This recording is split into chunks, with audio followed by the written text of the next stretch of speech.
Good morning students.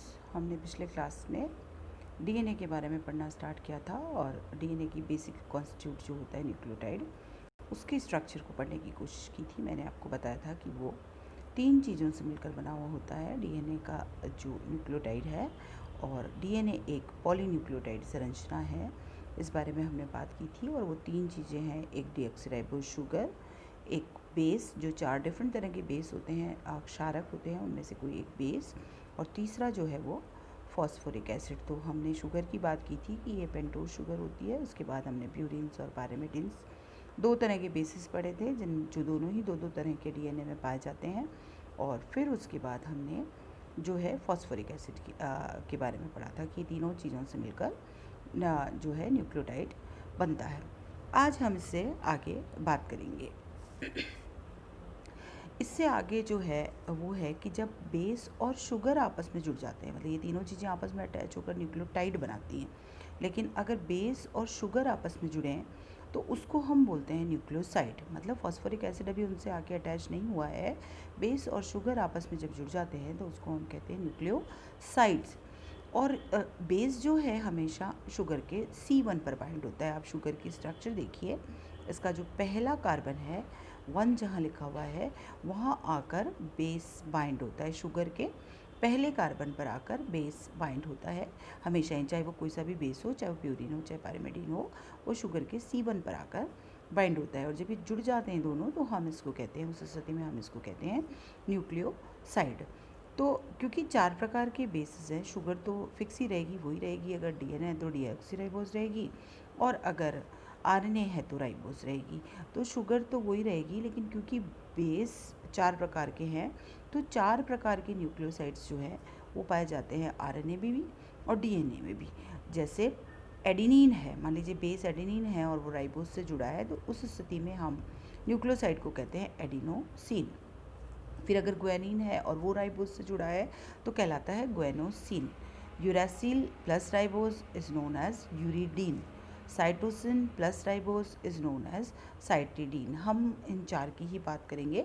हाइपोजेंथीन और जेंथीन ये सब थोड़े मॉडिफाइड बेसिस हैं, जो कि हम आगे जब आरएनए का स्ट्रक्चर पढ़ेंगे उस टाइम हम मॉडिफाइड बेसिस की बात करेंगे। अभी हाल फिलहाल हम इन 4 राइबोन्यूक्लियोसाइड्स जो मेन हैं उन चारों की बात कर रहे हैं। Adenine plus ribose which is known as adenosine, guanine plus ribose which is known as guanosine, uracil plus ribose which is uridine, and cytosine plus ribose is known as cytidine. Similarly जो DNA है उसमें भी 4 प्रकार के nucleosides बनेंगे। Adenine plus D sugar, that means deoxyribose sugar, it is called as deoxy adenosine या D adenosine, हम इसको लिखते हैं न्यूक्लियोसाइड को। देन ग्वानिन प्लस डीऑक्सीराइबोज या D sugar, it is called as D guanosine. फिर साइटोसिन है तो डी साइटिडीन, और थाइमिन है तो डी थाइमिडीन। इस तरह से ये चारों तरह के न्यूक्लियोसाइड डीएनए में पाए जाते हैं। D adenosine, D guanosine, D cytidine और डी थाइमिडीन। तो 4 तरह के न्यूक्लियोसाइड जो है वो आरएनए के हुए, और 4 तरह के न्यूक्लियोसाइड जो है वो डीएनए के हुए। अब हम बात करते हैं न्यूक्लियोटाइड की। न्यूक्लियोटाइड में 3 पार्ट्स हैं। फॉस्फेट है, डीऑक्सीराइबोज शुगर है, बेसिकली हम डीएनए का न्यूक्लियोटाइड की बात करें तो, और बेस है आइदर एडिनिन, थाइमिन, ग्वानिन या साइटोसिन। और अगर ये आरएनए होता तो राइबोज शुगर है और थाइमिन के स्थान पर यूरासिल पाया जाता है। न्यूक्लियोटाइड इस तरह की दिखाई देने वाली संरचना है।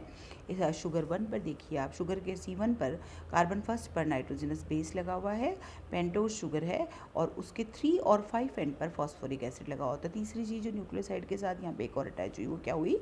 फॉस्फेट ग्रुप अटैच हुआ। तो यहाँ पे ये 5वें कार्बन पर फॉस्फेट लगा हुआ है, और न्यूक्लियोटाइड्स को आपस में जोड़ते समय नीचे की तरफ ये तीसरे कार्बन पर लग जाता है जब पॉलीन्यूक्लियोटाइड बनता है। तो जो कहना चाहिए जो फॉस्फेट ग्रुप है ये हमेशा 3 और C5 और C3 पर शुगर के पे लगता है। हम कह सकते हैं कि it is nucleoside plus phosphoric acid, इस तरह से बोलते हैं। Inorganic phosphate plus nucleoside is known as nucleotide, या base plus sugar plus phosphate is known as nucleotide. बात एक ही है, क्योंकि बेस प्लस शुगर को हम न्यूक्लियोसाइड कहते हैं। न्यूक्लियोसाइड में जब हम फॉस्फेट जोड़ देते हैं तो उस कंडीशन में न्यूक्लियोटाइड कहलाने लगता है। और अगेन आई विल रिपीट, मैं फिर से बता रही हूँ कि जो फॉस्फेट है वो C5 और C3 पर शुगर के पे लगेगा। अगेन वही बात है कि 4 तरह के न्यूक्लियोटाइड्स इसके आरएनए के होंगे और जो 4 तरह के न्यूक्लियोटाइड्स हैं वो डीएनए के होंगे। जैसे एडिनोसिन के साथ, मतलब न्यूक्लियोसाइड कौन सा है, एडिनोसिन के साथ अगर इनऑर्गेनिक फॉस्फेट लगेगा, फॉस्फेट ग्रुप लगेगा, तो क्या बना, adenosine monophosphate, AMP, adenosine monophosphate. It is also called as adenylic acid, इसको हम एडिनाइलिक एसिड भी कहते हैं। फिर अगर ग्वानिन है तो guanosine monophosphate, GMP, it is also called as guanylic acid, उसको हम ग्वानिलिक एसिड भी कहते हैं। न्यूक्लियोटाइड की बात हो रही है, न्यूक्लियोसाइड प्लस फॉस्फेट। न्यूक्लियोसाइड क्या है, ब्लड पर शुगर, जो कि एडिनोसिन, ग्वानोसिन, साइटिडीन और यूरिडीन, अभी हम पढ़ चुके हैं। 4 तरह के राइबोन्यूक्लियोटाइड्स हैं, उन चारों के साथ अगर फॉस्फेट ग्रुप जोड़ दिया जाए तो वो न्यूक्लियोटाइड में कन्वर्ट हो जाते हैं और अब वो कहलाते हैं adenine monophosphate, guanosine monophosphate, cytidine monophosphate, uridine monophosphate, और अगर हम उनका दूसरा नाम लें तो that is they are called as adenylic acid, guanylic acid, cytidylic acid and uridylic acid. इस तरह से हम इनको जो है नाम देते हैं, इस तरह से हम इनका नामकरण करते हैं।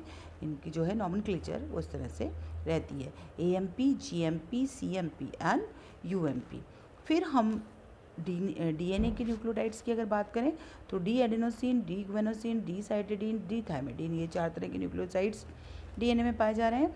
इनके साथ हमने फॉस्फेट ग्रुप जोड़ा तो अब हमारे पास जो न्यूक्लियोटाइड बन के आया वो क्या आया, deoxy adenosine monophosphate, DAMP, deoxy guanosine monophosphate, DGMP, deoxy cytidine monophosphate, DCMP, deoxy thymidine monophosphate, DTMP, and they are also called as respectively D-adenylic acid, D-guanylic acid, D-cytidilic acid and D-thymidilic acid। क्योंकि D sugar है तो D लगाना ज़रूरी है, deoxyribose sugar है तो D लगाना ज़रूरी है।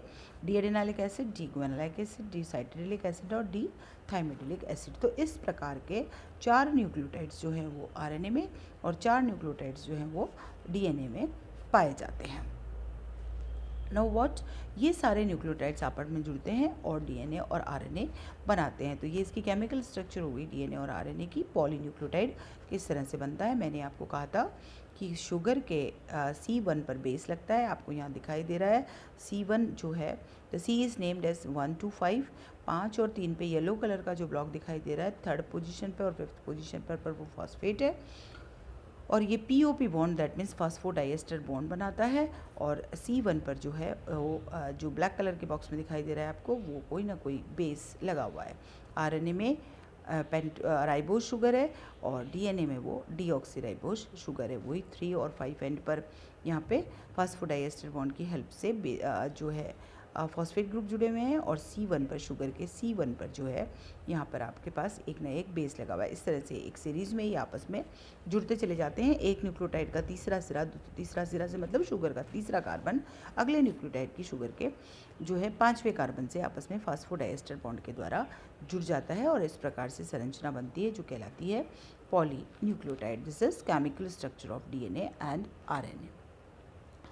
अब हम बात करें वॉटसन एंड क्रिक मॉडल की। DNA का जो कंप्लीट स्ट्रक्चर है उसको एक्सप्लेन करने की कोशिश करें तो जैसा मैंने आपको बताया था कि वॉटसन एंड क्रिक ने एक मॉडल पॉस्टुलेट किया था, एक मॉडल बताया था DNA के स्ट्रक्चर को समझाने के लिए और जिसके लिए इन्हें नोबेल प्राइज़ भी दिया गया था। तो DNA का जो वॉटसन एंड क्रिक मॉडल है ये 1953 में पब्लिश हुआ था और ये बताता है कि जो एक्सरे डाटा और जो करेक्टरिस्टिक बेस पेयरिंग है DNA की उसके बारे में ये बता के और ये इसकी स्ट्रक्चर को एक्सप्लेन करता है। ये मानता है कि DNA 2 पॉलीन्यूक्लियोटाइड चेन्स का बना हुआ है। जो अभी हमने पहले बात की थी वो एक पॉलीन्यूक्लियोटाइड चेन थी। इनका कहना है कि 2 पॉलीन्यूक्लियोटाइड चेन है और वो दोनों कुंडलीनुमा संरचना के रूप में पाई जाती है। ये एक दूसरे से जो है एक इमेजिनेटरी एक्सिस है जिसके चारों तरफ कुंडलीनुमा संरचना बनाती है। Coil around the same axis to form a right handed double helix. जो यहाँ पे बनती है वो राइट हैंडेड डबल हेलिक्स बनती है, मतलब दाएं हाथ की तरफ कुंडलन जो है वो पाया जाता है। ये एक दूसरे के एंटी पैरेलल होती है। मतलब एक में अगर ऊपर की तरफ पांचवा सिरा है शुगर का, पांचवा कार्बन है, तो जो दूसरी वाली है उसमें शुगर का तीसरा सिरा जो है वो ऊपर की तरफ होगा और पांचवा सिरा नीचे की तरफ होगा। इस प्रकार की जो अपोजिट पोलैरिटी है वो एंटी पैरेलल ओरिएंटेशन कहलाता है। मतलब एक में पांचवा सिरा अगर ऊपर की तरफ है तो सामने वाला जो दूसरा स्ट्रैंड है उसमें शुगर का तीसरा सिरा ऊपर की तरफ होगा और बेस जो है वो बीच में होंगे और आपस में हाइड्रोजन बॉन्ड के द्वारा बंधे हुए होंगे और इस प्रकार से ये सीढ़ी नुमा संरचना बनाते हैं। बेसिस के बीच में हाइड्रोजन बॉन्ड की बनी हुई सीढ़ी नुमा संरचना पाई जाती है और ये जो बैकबोन है ये शुगर और फॉस्फेट का बना हुआ रहता है। बेसिस के साथ एक और इम्पॉर्टेंट चीज़ है कि इधर की चेन का, इधर की पॉलीन्यूक्लियोटाइड चेन का साइटोसिन हमेशा सामने वाले के ग्वेनोसिन के साथ और इधर का एडेनिन सामने वाले के थाइमिन के साथ जुड़ेगा। That means A is always binds with T and C is always binds with G. A और टी के बीच में डबल बॉन्ड पाया जाता है, सी और टी के बीच में ट्रिपल बॉन्ड पाया जाता है। ये कैरेक्टरिस्टिक फीचर है, हमेशा इस तरह से होगा कि ए हमेशा टी से और सी हमेशा जी से जुड़ेगा। ए और टी के बीच में डबल बॉन्ड पाया जाएगा, सी और जी के बीच में ट्रिपल बॉन्ड पाया जाएगा। अब ये जो मैंने आपको बताया कि शुगर फॉस्फेट का बना हुआ हाइड्रोफिलिक जो है बैकबोन है और आउटसाइड जो है वो डबल हेलिक्स का, जो बाहर की तरफ है वो बेसिस का, जो अंदर सीढ़ी नुमा संरचना है वो बेसिस का है बना हुआ है और ये शुगर फॉस्फेट बैकबोन बाहर की तरफ इसको बनाता है।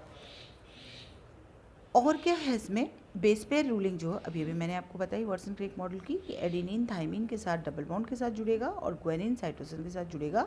इन दोनों के बीच में हमेशा ट्रिपल बॉन्ड पाया जाएगा। यहाँ आपको दिखा रखा है ये, अगर थाइमिन रेड से दिखाया हुआ है, एडेनिन ग्रीन से, तो थाइमिन और एडेनिन आपस में जुड़े हुए हैं और दो बॉन्ड के हेल्प से जुड़े हुए हैं जो कि दो डॉट्स के हेल्प से दिखाए गए हैं। और फिर उसके बाद जो है लाइट ग्रीन कलर में साइटोसिन है जो ये वाला फ्लोरेसेंट सा कलर है और पर्पल कलर में ग्वेनिन है।